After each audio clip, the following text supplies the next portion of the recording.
സൗദിയിൽ പുതിയ രൂപത്തിലുള്ള ഷോപ്പിംഗ് കേന്ദ്രങ്ങൾ തുറന്ന ലുലു ഗ്രൂപ്പ്. വേഗത്തിൽ ഉൽപ്പന്നങ്ങൾ വാങ്ങാൻ കഴിയും വിധത്തിലുള്ള 4 സ്വിഫ്റ്റ് സ്റ്റോറുകൾ group chairman MA. Yusuff Ali ഉദ്ഘാടനം ചെയ്തു. മെട്രോ സ്റ്റേഷനുകൾ, വിമാനത്താവളങ്ങൾ, പെട്രോൾ സ്റ്റേഷനുകൾ എന്നിവിടങ്ങളിൽ വേഗത്തിലുള്ള ഷോപ്പിംഗ് സാധ്യമാക്കുകയാണ് ലക്ഷ്യം.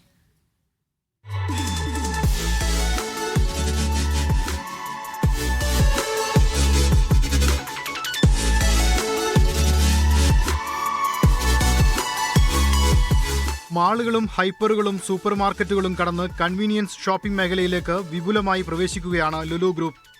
ഇതിന്റെ ഭാഗമായി സൗദി അറേബ്യയിൽ സ്വിഫ്റ്റ് സ്റ്റോറുകൾ 4 എണ്ണമാണ് ആദ്യഘട്ടത്തിൽ തുറന്നത്. വേഗതയ്ക്കും സൗകര്യത്തിനുമാണ് സ്വിഫ്റ്റിന്റെ മുൻഗണന. 4 സ്വിഫ്റ്റ് സ്റ്റോറുകളുടെയും ഉദ്ഘാടനം Lulu group chairman MA. Yusuff Ali വെർച്വലായി നിർവഹിച്ചു.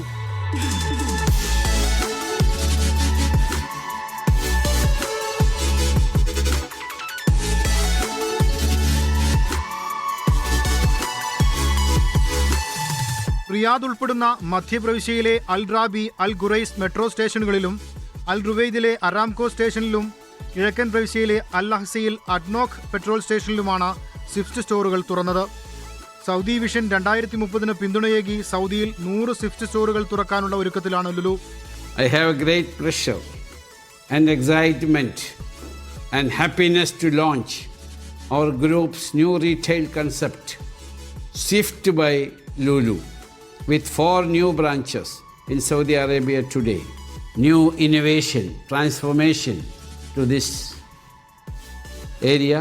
മെട്രോ സ്റ്റേഷനുകൾ, വിമാനത്താവളങ്ങൾ, പെട്രോൾ സ്റ്റേഷനുകൾ തുടങ്ങി തിരക്കേറിയ കേന്ദ്രങ്ങളിൽ സൗകര്യപ്രദമായ അതിവേഗ ഷോപ്പിംഗ് സൗകര്യം ഒരുക്കുകയാണ് സ്വിഫ്റ്റ്. യാത്രകൾക്കിടയിലെ ചെറിയ ഇടവേളകളിൽ ഞൊടിയിടയിൽ ഉൽപ്പന്നങ്ങൾ വാങ്ങാം. GCCയിൽ സ്വിഫ്റ്റ് സ്റ്റോറുകൾ വിപുലമാക്കുമെന്നും Lulu group chairman MA. Yusuff Ali വ്യക്തമാക്കി. Media 1 Riyadh.